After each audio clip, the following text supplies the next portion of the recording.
Hello everybody and welcome back to my channel. Today I would like to show you how you can draw a realistic portrait. I found this picture on Pinterest and I am gonna use this as a reference. The paper I'm using today is a mixed media 250 GSM from Elements. I believe this is Canson paper, a regular pencil and a kniting eraser. That's it basically for the materials. So to start my drawing, I try to draw the outline of the face. Just a very loose oval to understand where the shape are and give myself some boundaries. You don't need to be really precise in this first stage of your drawing. Just get a reference and follow more or less what the face looks like. The second step is to get other references, and I'm drawing here the reference for the eyes, just a line more or less halfway through the face, and a vertical line as well to understand where the nose and the center of the mouth goes. And this may change from your reference. Then, very loosely, start sketching the features. I like to start with the eyes and I'm really loose here. I don't try yet to make any reference from the picture I'm using or to get it really similar to what I'm seeing. That will come later. Sketching a portrait is more like carving from a stone than actually drawing a portrait. You will get a similarity to your reference photo when it's time. When all the features are down, you start refining very slowly the features and the similarities. But for now, just we need to get references, to get those milestones that will help us to understand better how the face looks like. And don't get impatient, this will come. I've sketched here the eyes, the eyebrows, and then I'm starting with the nostrils. To understand where the nose is, I try to go with a vertical line from the very beginning or the inner center of the eye down vertically, and that more or less is a rule that applies to every face, but depending on the angle you will get a different position. The mouth start and finish more or less at the very center of the eyeball, so you can get that as a reference as well. But again, we are human and we are different, so that may change as well. I like here to be still very loose.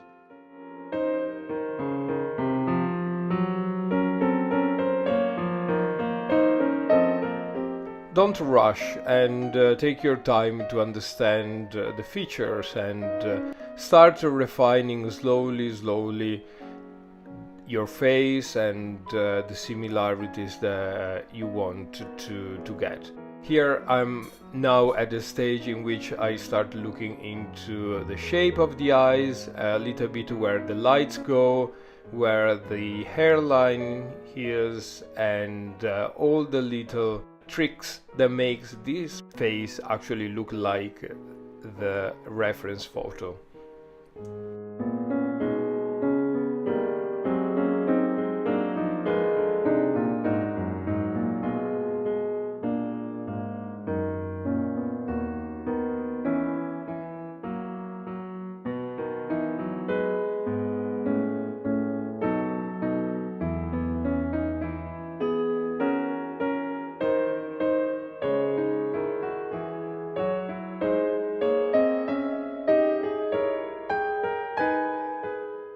When I'm happy with the features and how it looks like, if it's similar enough to my subject, I like then to refine the contour, the hairline and the shape of the face itself.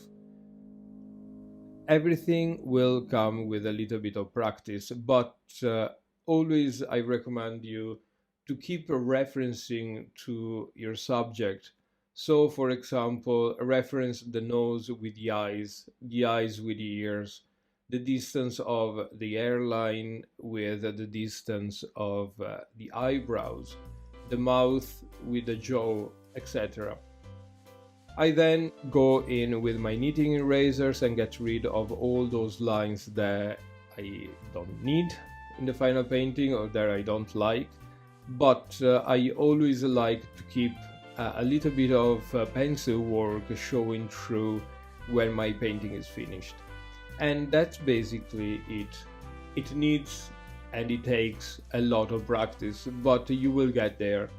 Don't get impatient, that is my biggest suggestion.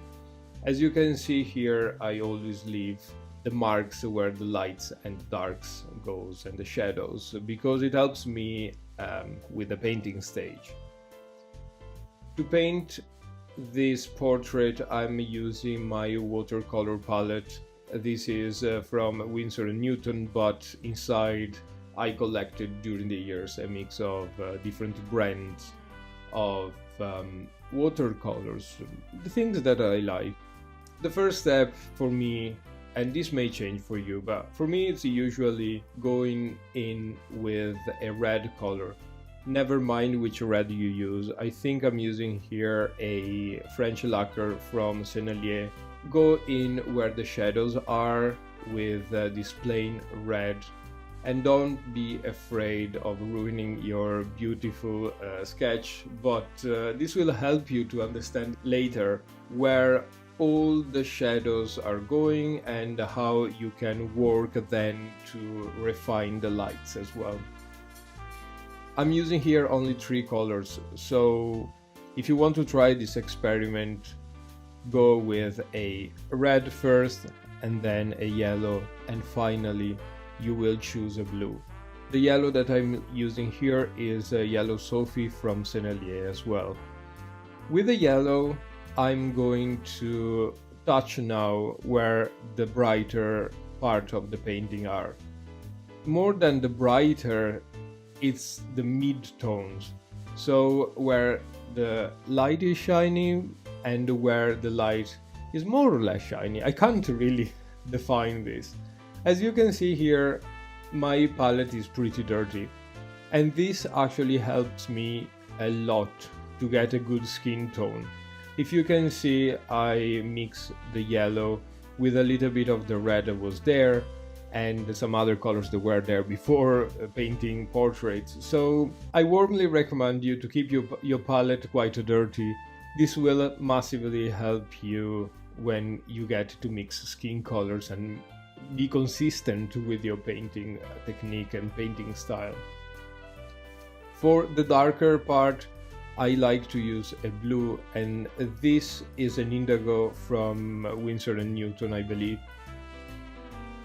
The blue will mix later with a red, with a yellow, creating sort of a purplish color that will turn into a brownish color that will eventually turn into a grayish black, which is really helpful when you want to achieve darker spots or the shadows. Here again, as I was mentioning before, don't be afraid to go slow and to be patient and carve out the color.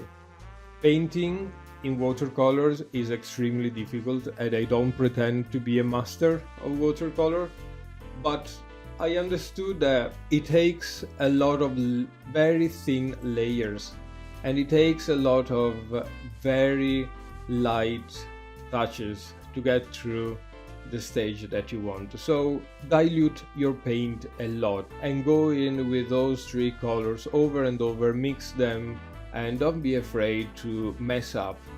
If you see my first few portraits, they are completely messed. They look like a big rainbow on a face. But that stage helped me a lot to understand better than what I wanted from my art.